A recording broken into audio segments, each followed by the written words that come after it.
Thank you, Rhea.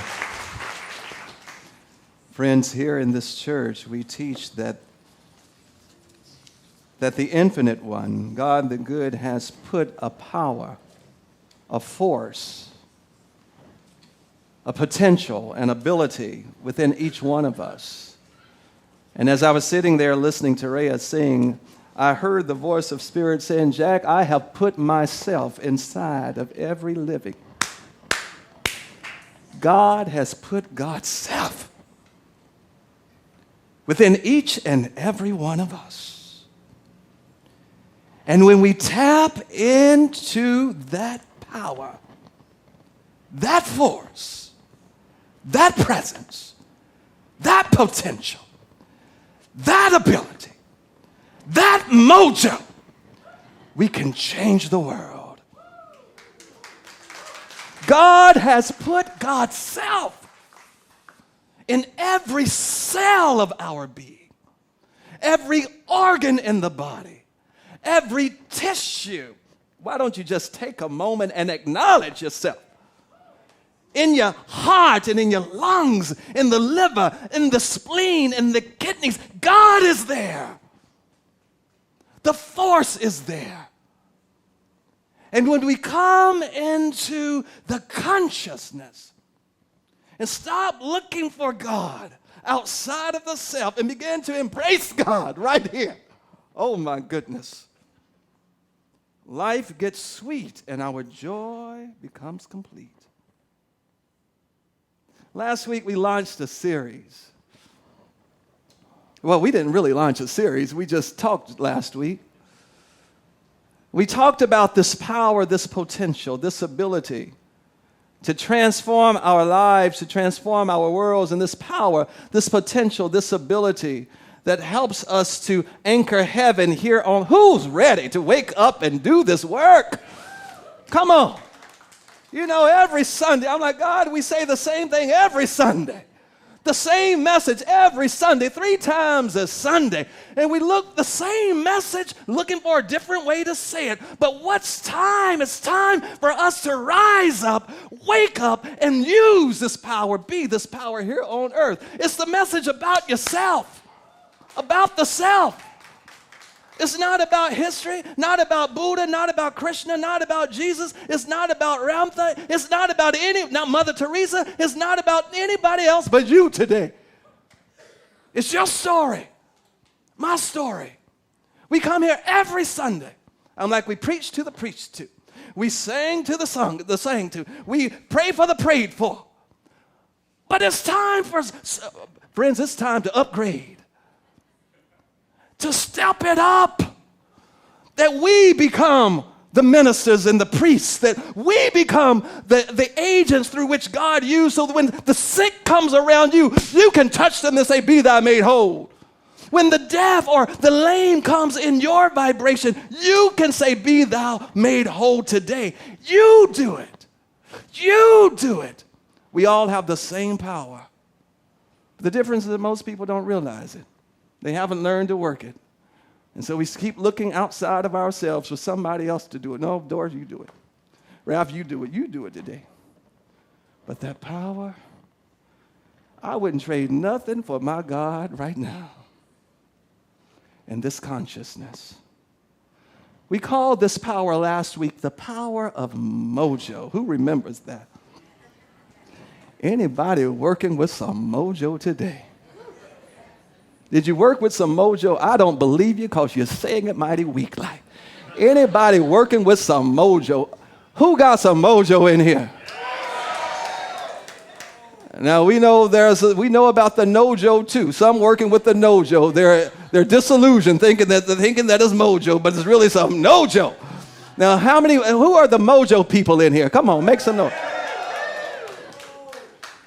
We said mojo helps us to take control of our lives. It helps us to take control of our own joy, our own happiness. And we work with this power of mojo. We defined it last week.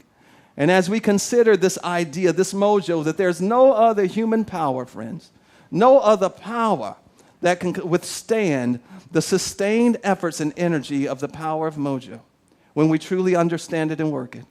We'll continue this morning with the idea Mojo 2.2. 2.0. What is it? Mojo 2.0 upgrade. Come on, say it. Mojo 2.0 upgrade. So in essence, what we're saying, we want more mojo. More mojo. And just in case you were not here, it's inspired by the writings of Marshall Goldsmith and Mark Ryder. Mojo, how to get it, how to keep it, how to get it back if you lose it. If you don't have that book, make sure you get a copy. It's worth your read and your purchase. 2.0, when we attach 2.0 to an idea or to a subject, it's an adjective used to denote a revised or improved version of the original.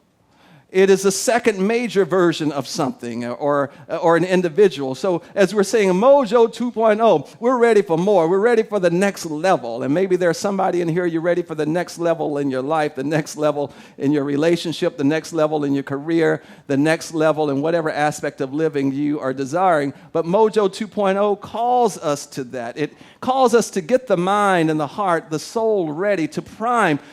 We used to have a pump growing up in Camden, Tennessee, and occasionally the pump would lose its prime.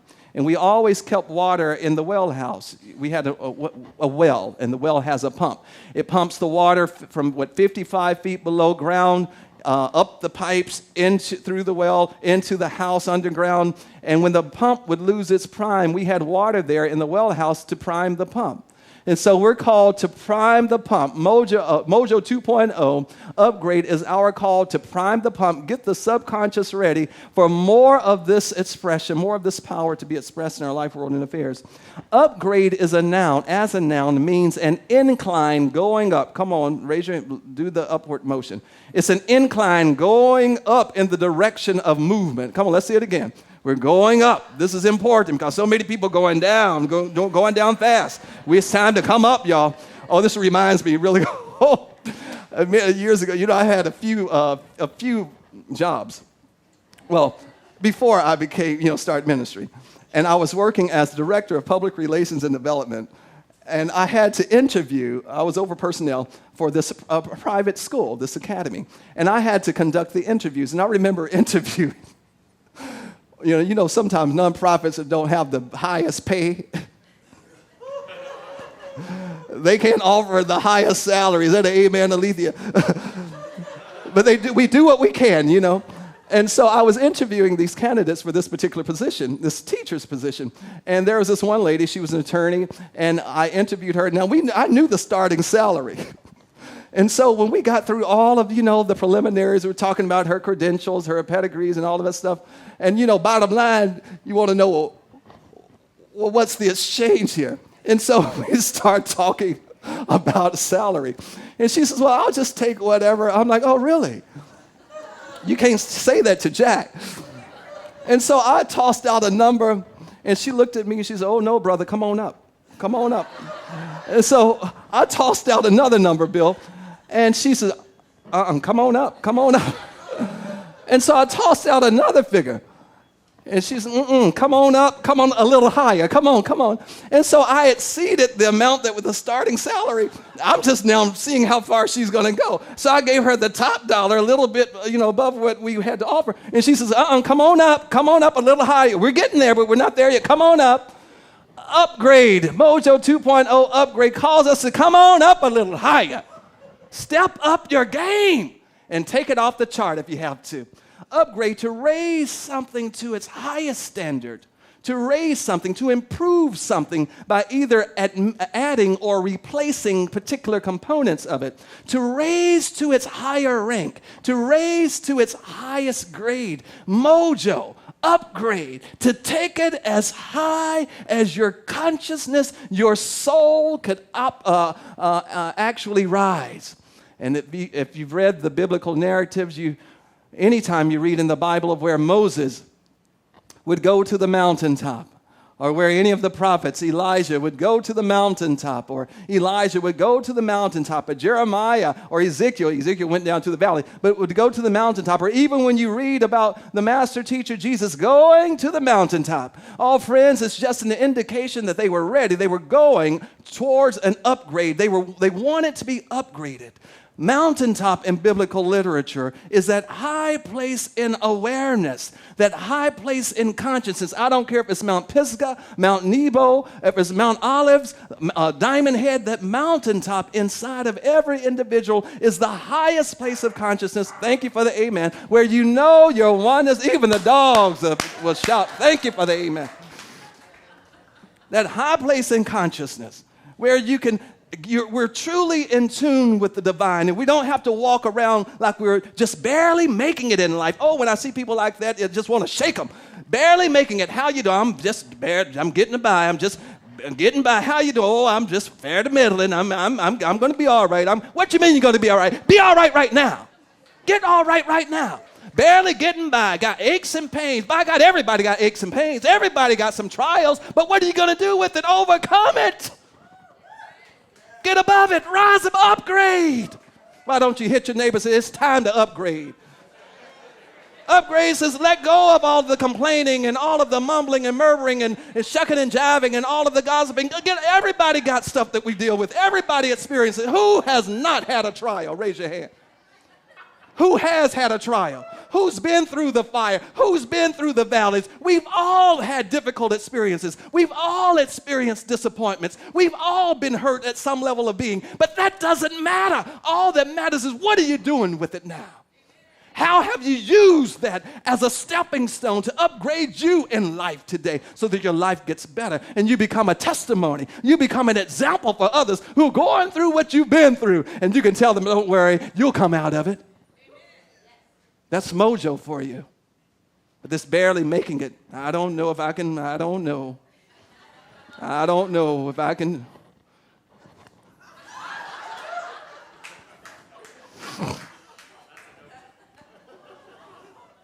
To upgrade something means to raise something to its highest place. Our society is always encouraging us. I mean it. Don't come to me.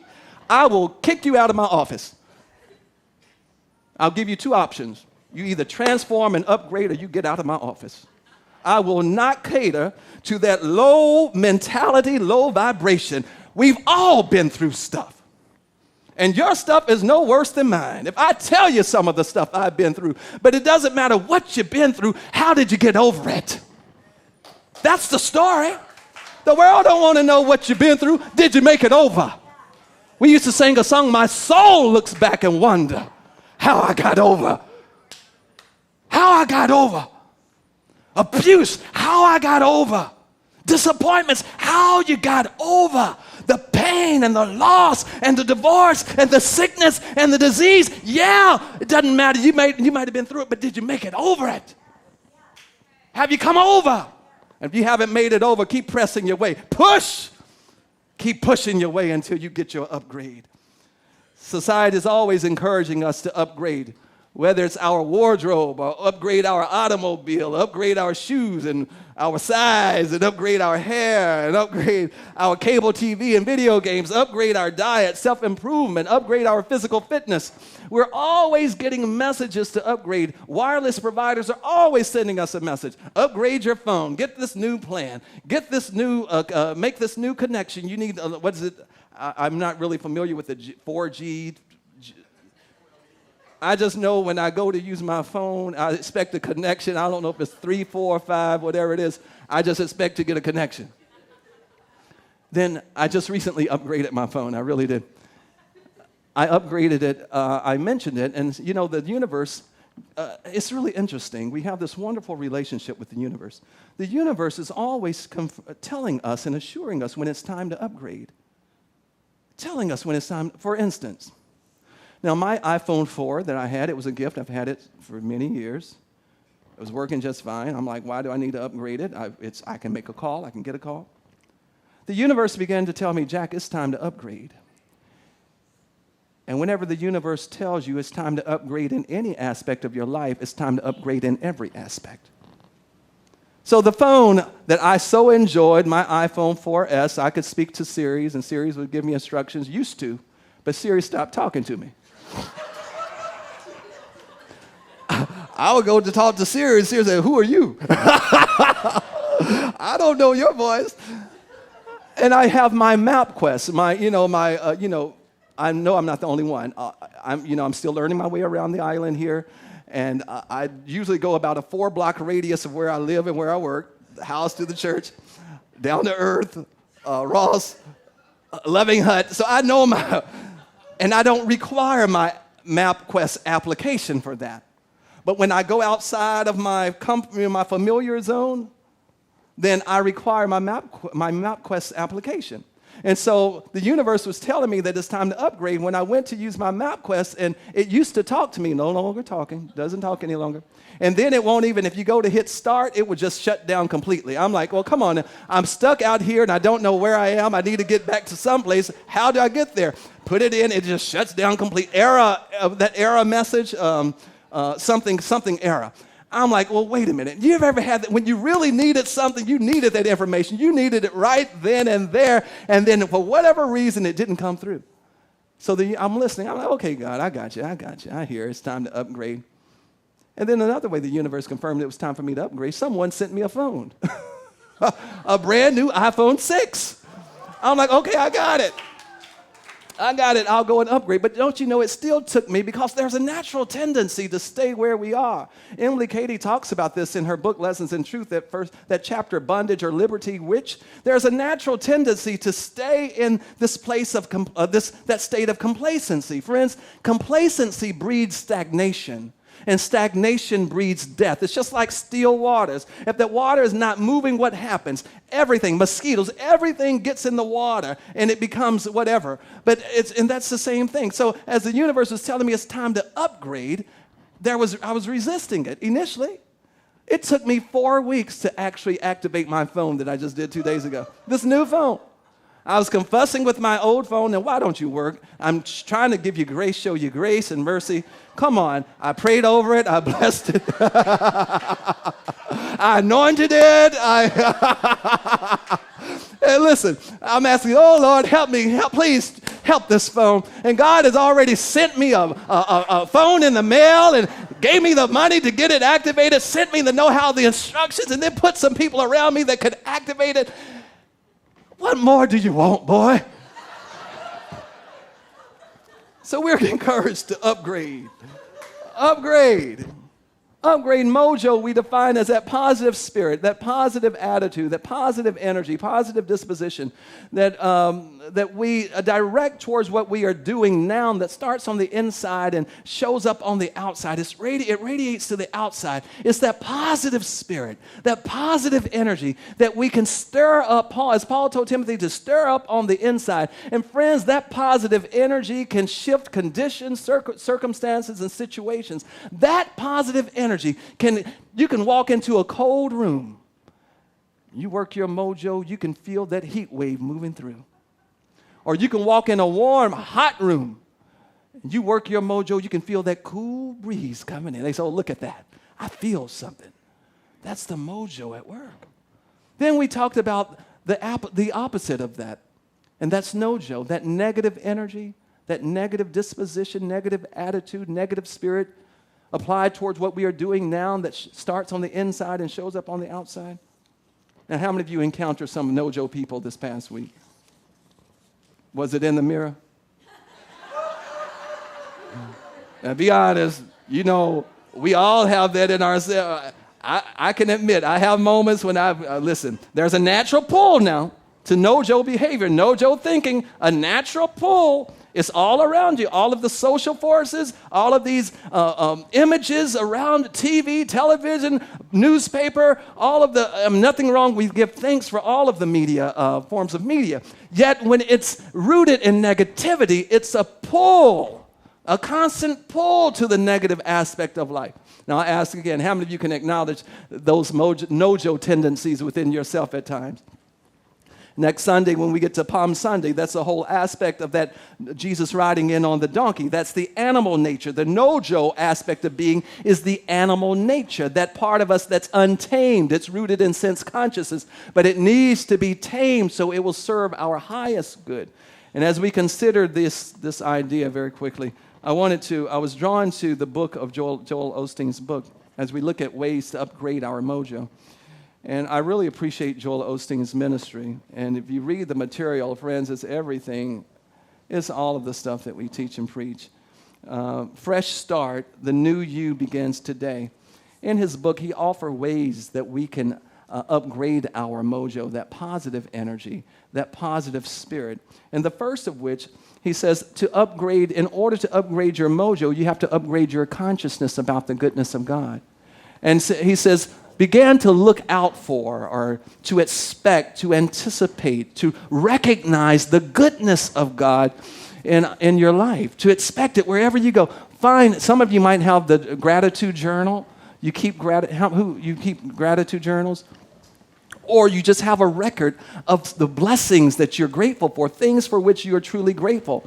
He says that when we begin to recognize and call forth the goodness of God and look for it, it begins to show up. And there's a scripture from James that says, every good gift and every perfect gift is from above and comes down from the Father of lights. So the attitude that we can adopt that will help us to increase our mojo by recognizing the goodness of God is waking up in the morning and says, okay, I can't wait to see what God is going to do today. How God's going to appear today as this life. So whenever something happens, begin to just simply say, thanks, God. That's my way. Somebody gives you sends a gift, thanks, God. Someone gives an encouraging word, thanks, God. You get an idea that will serve you, help to catapult you forward, thanks, God. You're looking for something that you hadn't been able to find in days and weeks, and you finally find it. Thanks God. Somebody give you a lift, thanks God. Begin to upgrade the consciousness towards the goodness of God. And if we're going to taste God's goodness, as it says in the Psalms, oh, taste and see that God is good, then we have to begin to realize that every good thing comes from God. Who can accept that as your truth?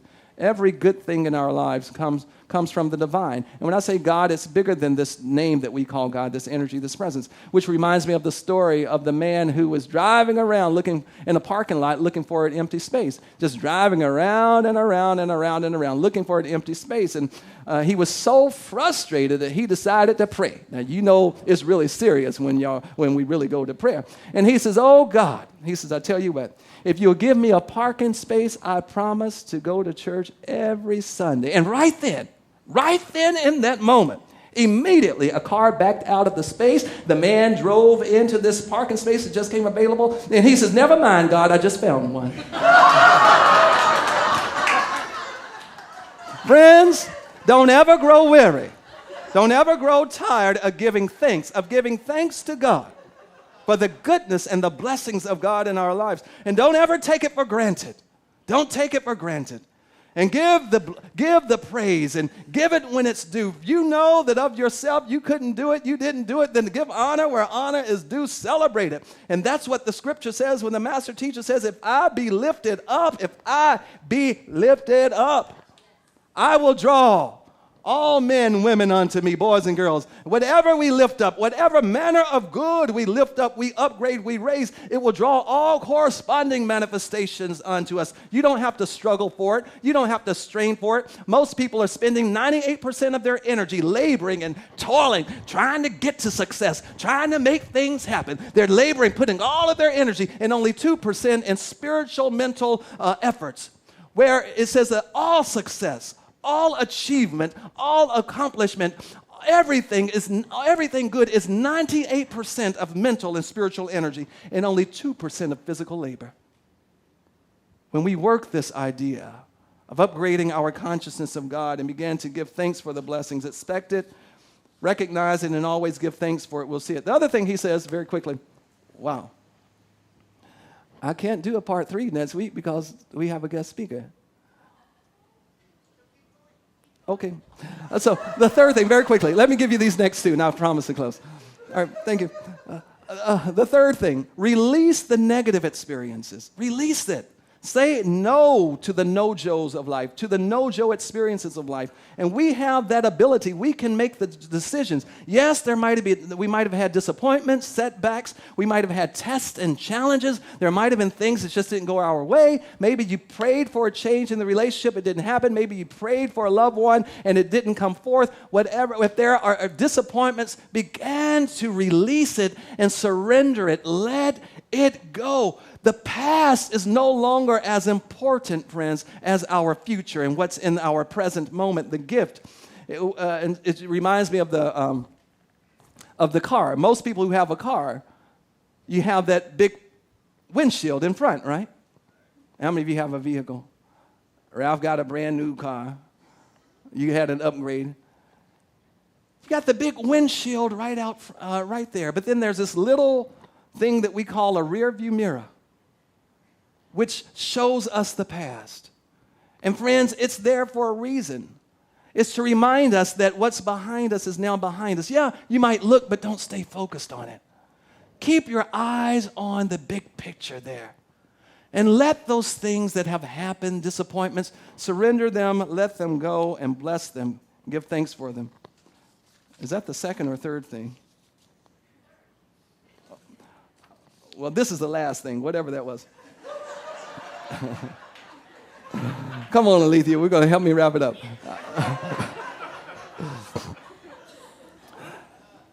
Be selective about what you feed yourself. And I'm not talking about physically. Upgrade your diet. What you feed yourself spiritually and mentally. You know, if we just feast, if our diet consists of candy bars and sodas and Twinkies and malasadas only, which I love, only. I mean, how healthy will we be? And that's the same thing about our spiritual being, our mental being. We have to make a conscious effort. If you engage or see images that doesn't look wholesome like to you, you have to stand guard of your mind. You know, I really feel for our young adults and teenagers today. They're so inundated with all of these images, everything pulling for their attention. Images, billboards, video games, everything just pulling for their attention, directing their attention outside of themselves. And for many of us it's like that. TV, television. I've had people trying to ask me about the debate. I'm like, I care less about it. I wanted to tell me about God and the goodness of God. Let's talk about that. And anything that preaches separation, I don't have time for. It's not worthy of entering the gates of my mind or my heart. Because I know that once these things enter into the subconscious phase of being, the subconscious begins. Garbage in is garbage out. If it comes into the heart and mind and soul, and that's what happens. When we watch all of these images around us, we become desensitized. You see crazy stuff. People saying and doing crazy stuff. So that shock effect is no longer at work in us. We become so desensitized. And then we think that it's okay. It's just how everybody else is doing it. It's all right. But we have to have some sense of discernment of the soul to say, yeah, it might be all right out there, but in here, for me and my house, we will serve the Lord and the Lord only. The Lord of goodness, the Lord of love, the Lord of oneness, the Lord of unity, the Lord of peace, the Lord of joy, the Lord of health. We will serve only the one. And friends, when we change our diet and begin to say no, it's all right to say no. Come on, let's try it out. No. Say it loud and say it proud. No. So when those images are trying to pull your attention, trying to rob you of your joy, what are you going to say? Oh, no to Mojo. Try it out. Come on. Oh, no. Come on, try it out. Get that attitude. Oh, no to Mojo. When they bring you gossip, oh, no. They start complaining. Look at them dead in the eyes. It's time for you to upgrade. When they start murmuring and complaining and mumbling and grumbling, say, oh, no to Mojo. It's time to upgrade. They want to fuss and oh, no. It's time for you to upgrade. And you watch and see. Won't God always be God? You never have to worry about God. God will always work the wonder. You just work your mojo. God bless you.